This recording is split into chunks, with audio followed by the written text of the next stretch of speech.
Baik, terima kasih. Selamat pagi teman-teman. Ya ho, ya homu. Yahoo, Yahoo. Yahoo, Pak. Eh, kita lanjut ke mata kuliah ekologi perairan. Topik kita hari ini tentang daur biogeokimia atau siklus biogeokimia. Nah, eh, berbicara daur artinya atau siklus, kita berbicara eh, materi ya. Kemarin ya, yang minggu lalu ada apa namanya aliran energi, ada aliran materi. Nah, dalam hal ini daur biogeokimia itu berbicara tentang aliran materi yang membentuk siklus. Nah, topik kita pada pagi hari ini berhubungan dengan siklus itu. Yang pertama tipe dan pola daur biokimia, terus bagaimana siklus sedimen, siklus nutrien yang terdiri dari siklus karbon, nitrogen, fosfor, dan sulfur. Jadi di dalam buku Odum 96, daur biogeokimia itu didefinisikan sebagai unsur-unsur kimia termasuk protoplasma yang cenderung beredar di dalam biosfer dalam jalan-jalan yang khas dari lingkungan dan kembali ke lingkungan. Ya, jadi dari lingkungan dan kembali ke lingkungan. Makanya membentuk sebuah siklus, sebuah perputaran dari A kembali ke A, dari mau dia sampai Z dan tetap kembali ke A. Beda sama aliran energi dari A tidak kembali ke A. Dari cahaya matahari tidak kembali ke cahaya matahari. Nah, kalau ini dari udara misalnya dia akan kembali ke udara. Ya, daur biokimia didefinisikan misalnya kan anak ini biogeokimia, artinya melibatkan paling tiga unsur. Biologi, artinya makhluk hidup. Geo artinya bumi atau permukaan bumi, dan termasuk permukaan bumi maksudnya, dan kimia, artinya unsur kimia.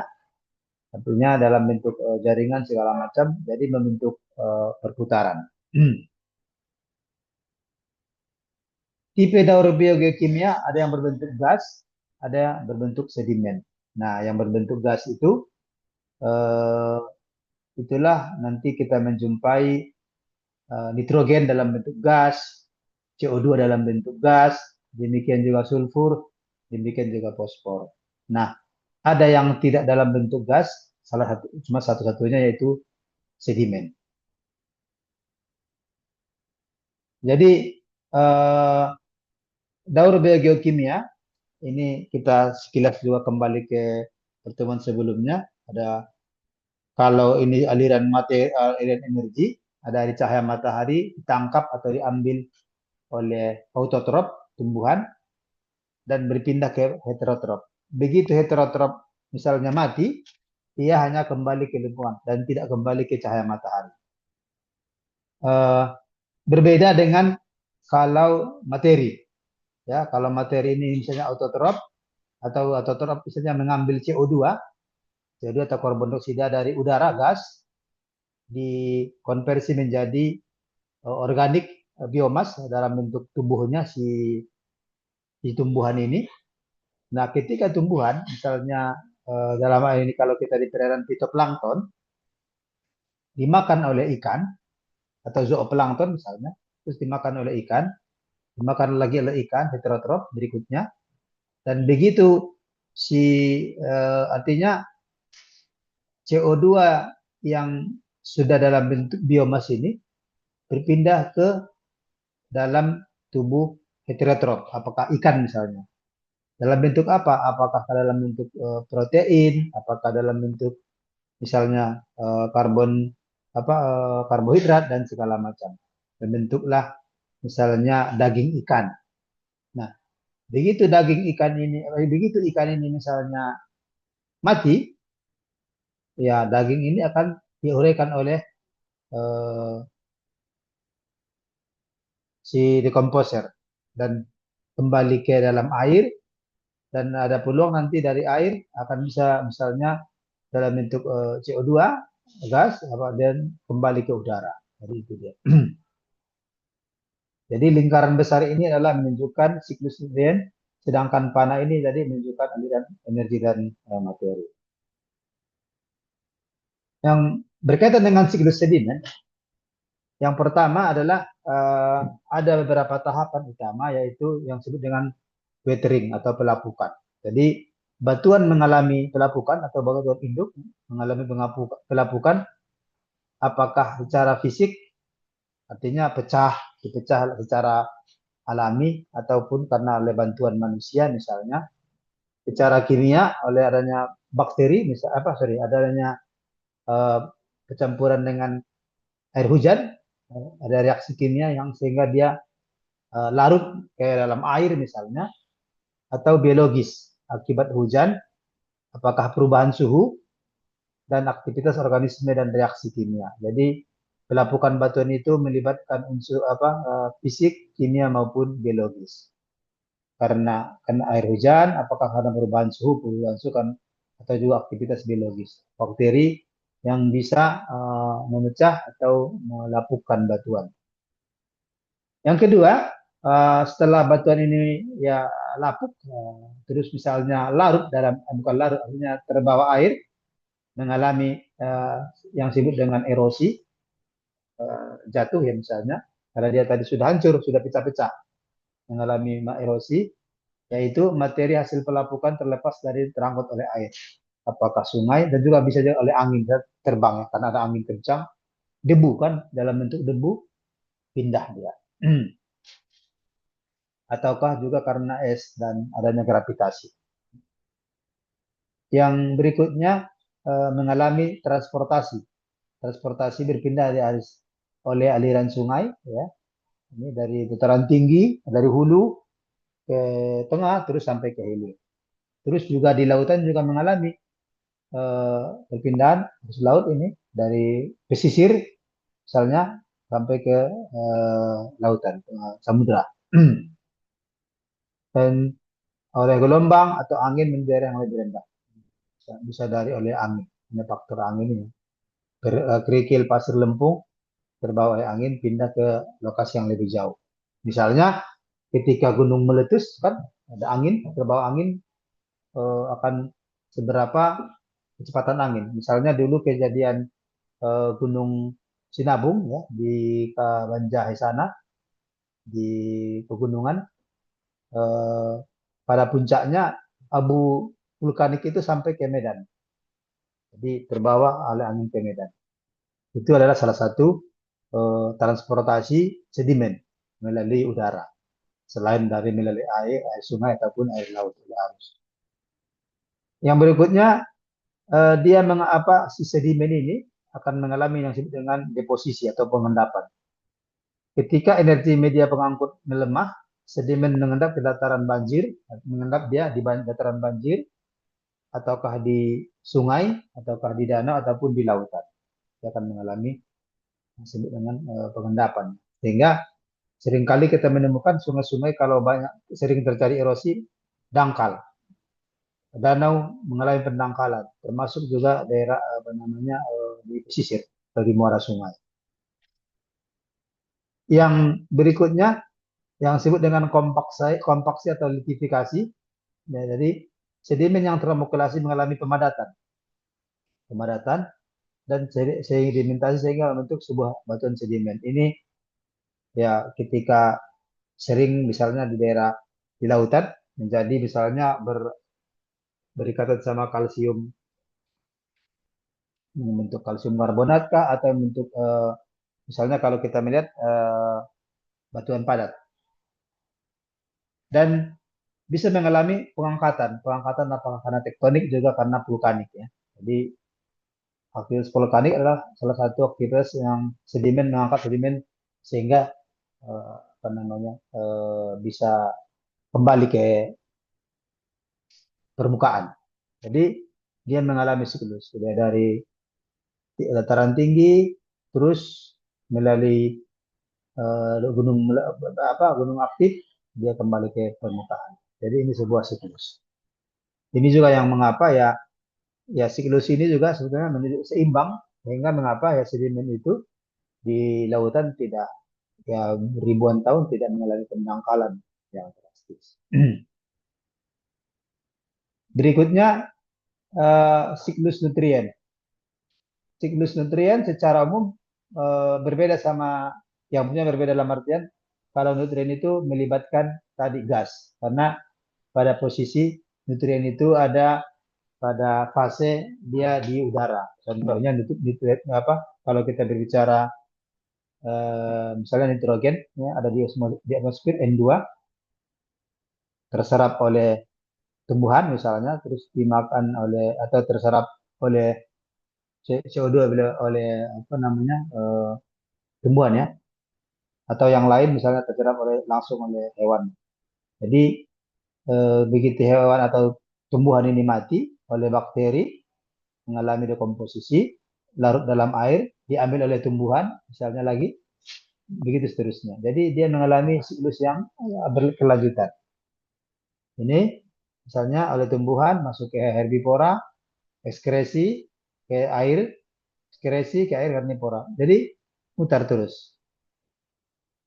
Nah, jadi eh, kalau sedimen ini apa di siklus nutrien ini peran dari decomposer si pengurai atau mikroorganisme sangat penting karena dia mampu mencacah, mampu apa, menguraikan, menghancurkan eh, apa namanya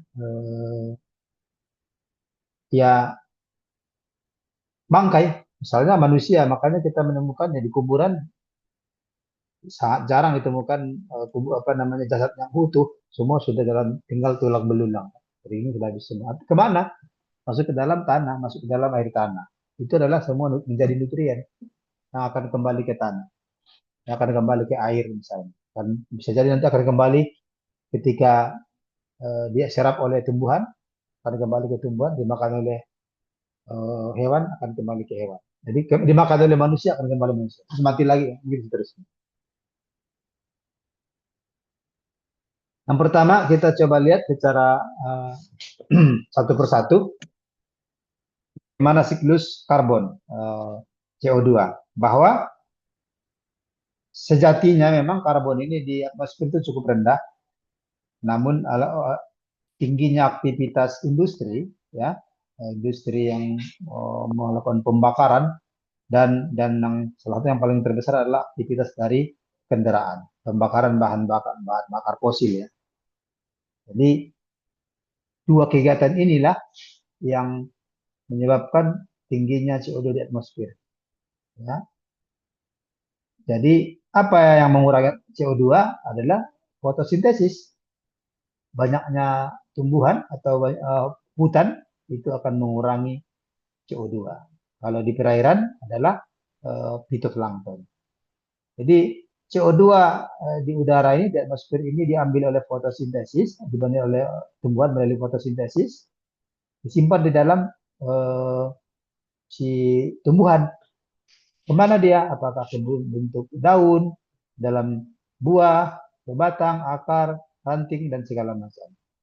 Nah, yang selanjutnya misalnya si tumbuhan ini dimakan oleh hewan. Misalnya dalam hal ini kambing atau sapi.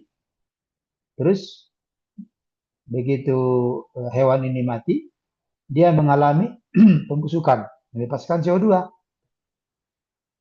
Dan ini juga akan mengalami pembusukan bentuk fosil tersimpan di dalam perut bumi. Tapi melalui pertambangan akan diambil kembali. Ya, demikian di perairan. Kalau di perairan seperti ini, nah ini di perairan. Kalau di perairan, atmosfer ini melalui difusi masuk ke dalam perairan. Jadi oleh aktivitas ini CO2 yang larut dalam air diambil oleh fitoplankton ya.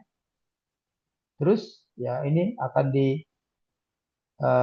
fitoplankton misalnya akan dimakan oleh ikan-ikan. Ikan ini dimakan oleh ikan yang lebih besar, terus yang dia mati mengalami pembusukan ya. Dia akan kembali ke dasar.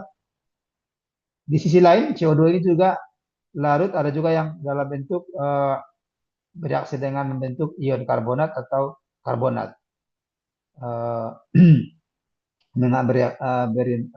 bereaksi dengan kapur kalsium membentuk kalsium karbonat atau yang disebut dengan batuan terumbu, ya, dan tertahan atau terperangkap di lautan. Inilah salah satunya mengapa yang disebut dengan karbon biru atau perangkap karbon di batuan karbonat di terumbu. Ya, ini adalah bagaimana CO2 karbon CO2 di perairan, dan adanya juga aktivitas di tambang tambang kalau kita bang tambang karang, ya, atau penambangan karang atau sebenarnya penambangan batuan terumbu, ini juga mempercepat pelepasan CO2. Selanjutnya eh, nitrogen. Nitrogen merupakan salah satu sumber salah satu dalam bentuk yang paling besar di atmosfer adalah nitrogen N2. N2 ini ada tumbuhan langsung memanfaatkannya berinteraksi dengan melalui bantuan dari bakteri Nitrobacter, mampu langsung memfiksasi atau mengikat N2. Dan kemudian dibentuk menjadi NH4, terus menjadi nitrat, dan amonia. Ya. Amonia mengalami amonifikasi atau mineralisasi membentuk NH4 atau amonium. Amonium mengalami nitrifikasi atau mengalami kalau bangkai amonifikasi. Jadi si nutrien ini, si nitrat ini yang diambil oleh si tumbuhan atau si fitoplankton kalau di perairan. Jadi tumbuhan mengambil ini nitrat dan tumbuhan dimakan oleh hewan. Hewan mengalami pembusukan, dia kembali ke perairan. Jadi ini adalah sebuah siklus. Terus diambil lagi oleh tumbuhan, muter sekali. Ini ya gambaran siklus nitrogen. Ini bagaimana di kolom air fiksasi nitrogen mengalami asimilasi, diambil oleh fitoplankton, oleh zoob, terus bisa juga mengendap dalam sedimen.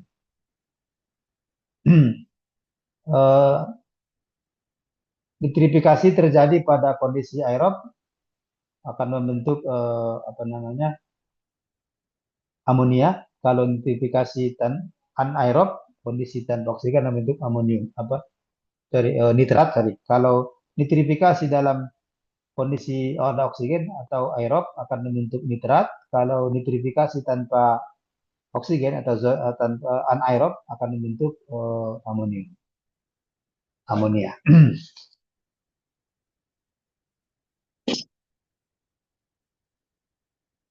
Jadi reaksi yang terjadi misalnya tadi organik N mengalami dekomposisi membentuk amonium N, artinya ini disebut dengan mineralisasi. Jadi apakah pada kondisi oksigen maupun terjadi respirasi oksigen ataupun anoksigen.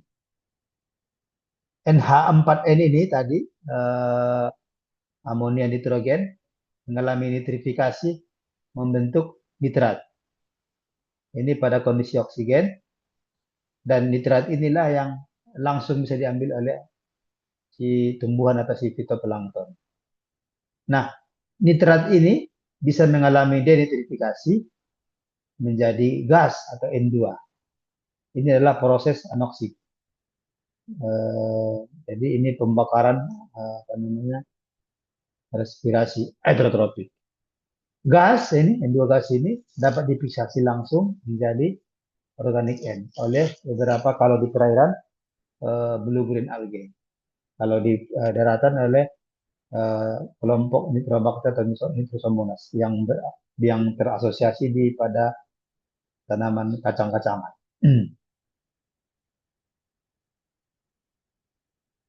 Selanjutnya siklus fosfor. Fosfor juga sama, ada dalam bentuk gas, ya, O4 melalui hujan. Itu salah satunya adalah nanti hujan asam. Nah, fosfor di dalam batuan ini mengalami pembusukan misalnya, pelapukan atau peluruhan masuk ke dalam perairan. Atau fosfor kalau dalam domestik ya, manusia sehari-hari aktivitas dari pemakaian deterjen atau pupuk. Ya, deterjen paling banyak dari mengandung fosfor sehingga eh, menjadi salah satu penyebab vitrifikasi di perairan. Dan fosfor merupakan salah satu faktor pembatas untuk pertumbuhan fitoplankton dan nutrien untuk fitoplankton. Jadi begitu fitoplankton mengambil fosfor, terus fitoplankton ini dimakan oleh ikan atau dimakan oleh hewan, berpindah dia tadi sama berpindah fosfor yang dalam bentuk plankton berpindah ke dalam bentuk misalnya daging di dalam hewan atau dalam ikan misalnya. Daging tadi ya kita makan, terus kita mati akan mengalami pembusukan dan akan kembali ke perairan. Fosfor juga di dalam hal ini mengalami uh, sedimentasi masuk ke terikat di dalam sedimen. Fosfor juga bisa dari aktivitas ini ya di dasar laut mengalami aktivitas gunung Merapi.